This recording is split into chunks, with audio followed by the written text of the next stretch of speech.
Hi పిల్లలు, అందరూ ఎలా ఉన్నారు? అందరూ బాగుండాలని మనస్ఫూర్తిగా కోరుకుంటున్నాను. ఇక్కడైతే మన మేఘ సందేశం ఛానల్‌కి స్వాగతం. ఇక్కడ క్యారెట్ అయితే కట్ చేసి పెట్టుకుంటున్నాను. ఈరోజు శుక్రవారం కదా! పూజ చేస్తున్నాను పిల్లలు. మీ పూజ గది చూపెట్టండి, మీ హోమ్ టవర్ చేయండి అని చెప్తూ ఉంటారు కదా! అవన్నీ అయితే చూపెట్టలేను కానీ పూజ గదిలో నేను పూజ ఎలా చేస్తానో చూపెడుతున్నాను పిల్లలు. ఇదిగోండి నేనైతే ఎక్కువ ఫోటోలు అవన్నీ దేవుడి రూమ్‌లో పెట్టుకోవాలి. నిత్యం పూజ చేస్తూ ఉండాలి కదా! ఆటన్నిటికి పూజ జరుగుతూ ఉండాలి. అవన్నీ ఎప్పటికప్పుడు క్లీన్ చేసుకుంటూ ఉండాలి. అంతగా హెల్త్ ఇష్యూ ఉండడం వల్ల నేనైతే అన్నీ కలిపి ఒక పెద్ద ఫ్రేమ్‌లో ఒక 5 మంది దేవుళ్ళనంటే వినాయకుడు, లక్ష్మీదేవి, వెంకటేశ్వర స్వామి, సరస్వతి, కుమారస్వామి ఐదుగురికి ఆర్డర్ పెట్టి చేపిచ్చాను ఈ ఫోటో.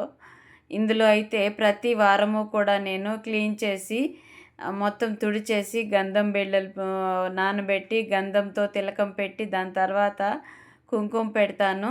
కింద కూడా కొన్ని ప్రతిమలు ఉన్నాయి, ఫోటోలు ఉన్నాయి. అవన్నీ సింపుల్గా పెట్టుకున్నాను దేవుడి రూమ్ని. మరీ ఎక్కువగా ఉండేవి కింద అంటే గ్రౌండ్ ఫ్లోర్లో ఉండేవాళ్ళం. దాని తర్వాత పైన ఫస్ట్ ఫ్లోర్ రెడీ చేసుకున్నాము. అందులో ఎక్కువగా ఉండేవి అవన్నీ తీసేసి ఇప్పుడు కొద్దిగా సింపుల్గా పెట్టుకున్నాను నేను. ఇవి చేయడానికే దగ్గర దగ్గర 3/4 గంట పడుతుంది నాకు. ఎప్పటికప్పుడు అన్నీ క్లీన్ చేసుకుంటూ ఉండాలి, పేపర్స్ మారుస్తూ ఉండాలి, అన్ని దీపాలన్నీ తోమి నీట్గా తుడిచి ఒత్తులన్నీ వేసుకోవాలి. వారం వారం ఒత్తులు మారుస్తూ ఉంటాను. కొంతమంది రోజు ఒత్తులు మారుస్తూ ఉంటారు. అలాగ అవసరం లేదు అని నా అభిప్రాయము. అంటే వాళ్ళని తప్పు పట్టడం కాదు. మనకెప్పుడూ కూడా పూజ గది శుభ్రంగానే ఉంటుంది కదా! ఎప్పుడూ కూడా నియమ నిష్టలతోనే మనం పూజ గదిలోకి వెళ్తాము. అది అందరికీ తెలిసిన విషయమే. అయితే పూజ గదిలో నేను మెడిటేషన్ క్లాస్‌కెళ్తాను కదా! అక్కడ మాకు నేర్పించేది ఏంటి అంటే పూజ చేస్తూ కూడా అక్కడ వ్యర్థ ఆలోచనలు, వ్యర్థంగా ఎదుటి వాళ్ళ గురించి మనసులో చెడు ఆలోచనలు చేయడము, చెడు మాటలు మాట్లాడడము, ఇలాంటివన్నీ కూడా పూజ గదిలో చేయకూడదు. ఎందుకంటే అది పవిత్రమైన స్థానం కదా! ఇంట్లో అందరము కూడా అన్నీ తింటూ ఉంటారు, తాగు తాగుతూ ఉంటారు, అన్నీ కలివిడిగా ఉంటారు, అందరూ వస్తూ ఉంటారు. అందరి వైబ్రేషన్లు వేరే వేరే ఉంటాయి కదా! కాబట్టి పూజ గదిలో ఎవరైతే వెళ్తారో వాళ్ళు నియమ నిష్టలతోనే వెళ్ళాలి, పద్ధతిగా పూజ చేయాలి అనేది మాకు మెడిటేషన్ క్లాసుల్లో నేర్పిస్తూ ఉంటారు. ఇక్కడైతే నేను ఒక్కొక్కటిగా ఎక్కువ లెంగ్తీగా అవుతుందని కొద్దిగానే అక్కడక్కడ బిట్లు తీసి పెడుతున్నాను. బొట్లంతా పెట్టేశాను, కుంకుమ అంతా పెట్టేశాను. అంటే గంధం బొట్టు పెట్టేసి దాని తర్వాత కుంకుమ బొట్లు పెడతాను పిల్లలు. దాని తర్వాత పువ్వులు అలంకరిస్తాను. ఇదిగోండి పువ్వులైతే నాకు ఇష్టం వచ్చినట్లుగా నచ్చినట్టుగా పెడతాను.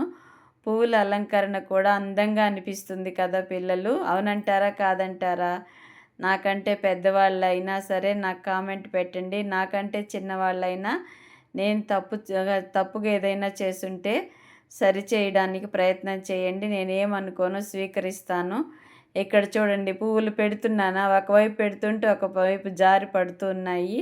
పెద్దలు చెప్తూ ఉంటారు కదా, పువ్వులు జారి పడితే శుభసూచకము అని. కానీ నేను ఎంత బాగా పెడుతున్నా కానీ అవి జారి పడిపోతున్నాయి. మళ్ళీ అవి సరి చేసుకోవాలి. అందంగా ఉంది కదా! మధ్యలో రోజా పెట్టాను, అటు ఇటు చామంతులు పెట్టాను.